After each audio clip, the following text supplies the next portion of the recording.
Nga 12 deri më 16 nëntor u zhvillua në Tiranë panairi i 28 i librit Ngjarja më e rëndësishme kulturore në vend. Me moton Ndërgjegja jon ka nevojë për librat, një shprehje e shkrimtarit të mirënjohur Ismail Kadare, panairi i si vjetëm mblodhi rreth 100 shtëpi botuese nga trevat shqiptare. Në stendat e panairit dallohen lehtësisht veprat e autorëve kinezë të fushës së letërsisë, kulturës, ekonomisë, politikës dhe shkencës. Shtëpit më të mëdha botuese shqiptare, Onufri, Ombra GVG, Dituria, Fanoli dhe Papirus, në këtë edicion të panairit, ofruan për lexuesit e të gjitha moshave veprat e autorëve kinezë. Përkthyesi i njohur Ilyas Pahiu, sinolog, presidenti i shoqatës kulturore Shqipëri-Kin, Alp China, nuk është thjesht një vizitor i panairit, por ai në stenda të ndryshme ka vepra të përkthyera nga kinezishtja për lexuesin shqiptar. Si ndjehet Ilyas Pahiu në stendat e ndryshme të panairit, cilat libra do të veçoje, kryesisht edhe librat e përkthyer prej teje? Në fakt, unë panairin e shoh në dy dimensione.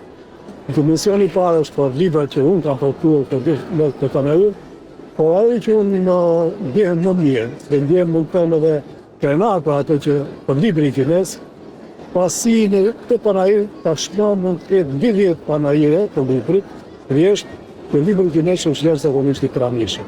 Ju dhe besoj e keni vonë. Po, ne po e vëmë re në të gjitha, në pjesën më të madhe të stendave dhe shtëpit botuese kryesore. Shtëpit botuese kryesore tashmë kanë pranishëm librin të vestit. Në të them kanë pranishëm librin të vestit, jo një ose du titull, por disa titull. Në titull po fshin letërsinë, po fshin ekonomi, filozofi, politikën, shkencat e ndryshme. Pra një është një larmi e gjore gjithë kinez.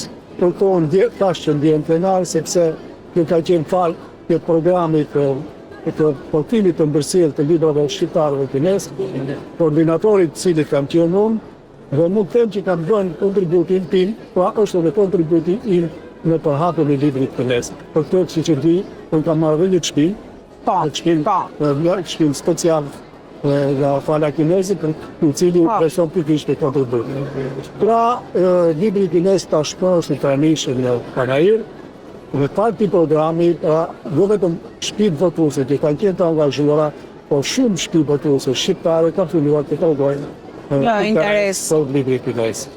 Por të them të përkthimeve të mia. Po, përket përkthimeve të thua, sepse vetëm këtu tek Ombra GVG që ndodhemi, unë zbulova disa përkthime dhe në fakt për gëzime, meqense ndodhemi në këtë aktivitet, që Tao Te Ching që është përkthyer nga origjinali, nga ju, nga Lao-Tse, nuk është ka mbaruar. Edhe jashtë parashikimit shtëpisë botuese, siç duket kam parashikuar që do të mbarohej. Është shumë interesante, në fakt ajo është një vepër që e meriton, por edhe me interes shumë të veçantë bimësia. Bimësia kineze që influencoi botën. Është një libër më tepër edhe shkencor, është shumë interesant, por film dhe libra që unë kam përkthyer këtu, siç thatë është edhe Tao Te Ching, Ombra. Po Ombra gjithashtu ka dhe disa titull të tjerë.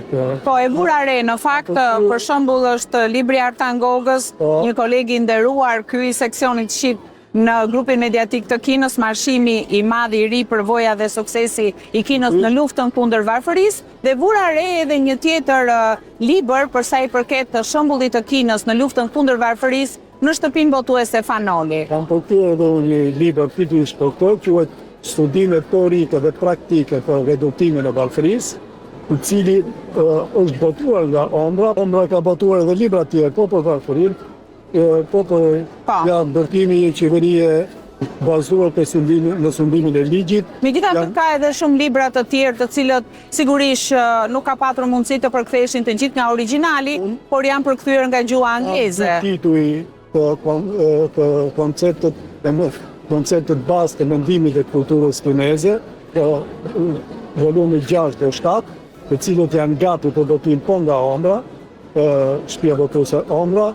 Është edhe një libër tjetër, në cili gjithashtu pikët botohet, është një shkrimtar tjetër kinez, shumë i njohur në Kinë, Liu Zhengyun, është një ditë sa një vit. Është një libër nga interesant, të unë të botohet së shpejti ndoshta muajin e ardhshëm ose do fillim vitit që vjen. Unë falenderoj shumë Ilias dhe të gjitha librave që ke përkthyer dhe ke sjell në Shqipe për lexuesin shqiptar. Uroj që të kenë sa më shumë sukses, por kjo është e vërtetuar tashmë me atë që ne pam.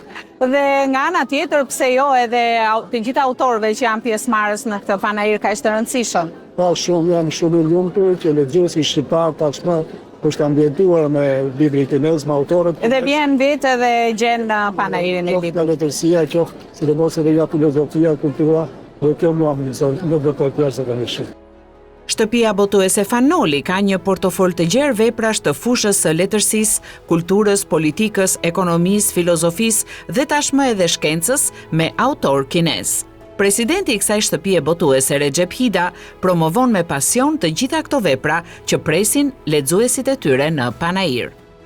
Në këtë edicion të 28 të panajirit të librit të Tiranës, shtëpia botuese Fanoli, ashtu sikurse të gjitha shtëpitë botuese të Shqipërisë, vinë dhe kurorëzojnë vlerësimet e tyre njëvjeçare.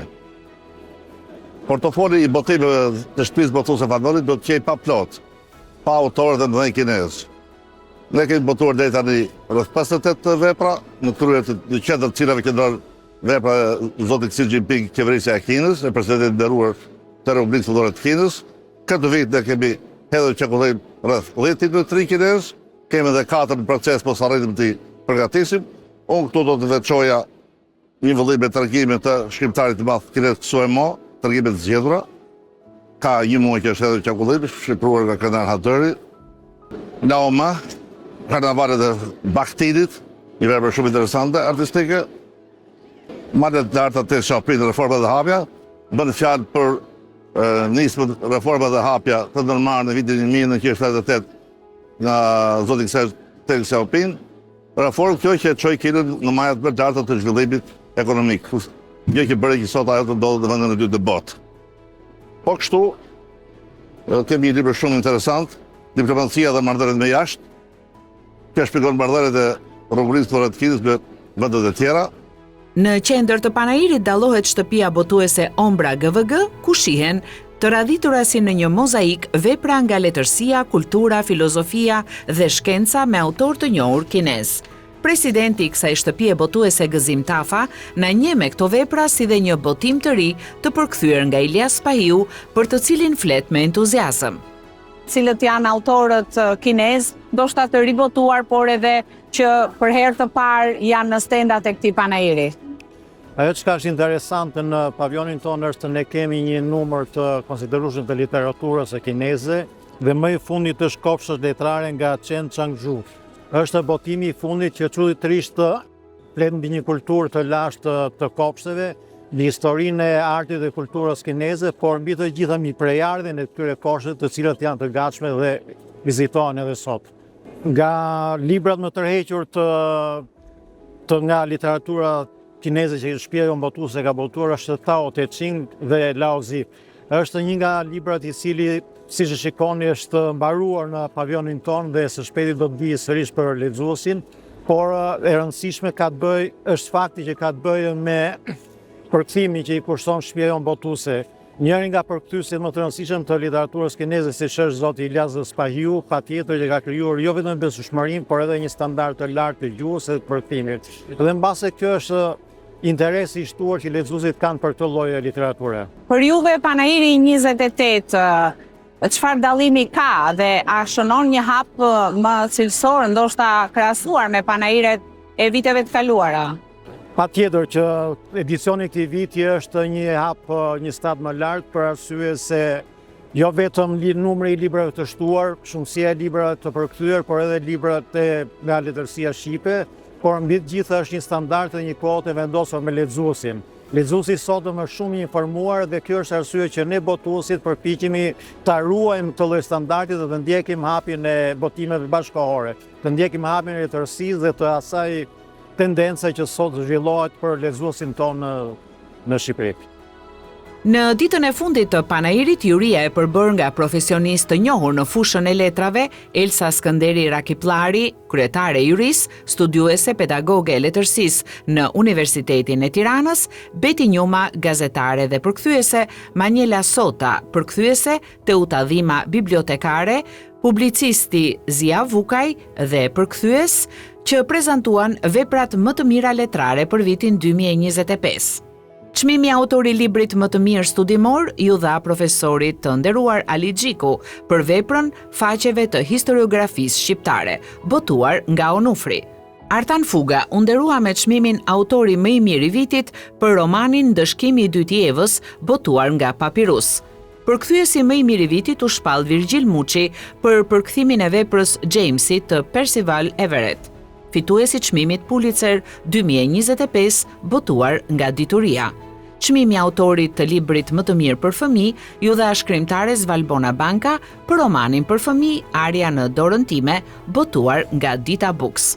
Panairi i 28 i librit i Tiranës u shndrua gjatë këtyre ditëve të nëntorit në një festë të madhe të librit.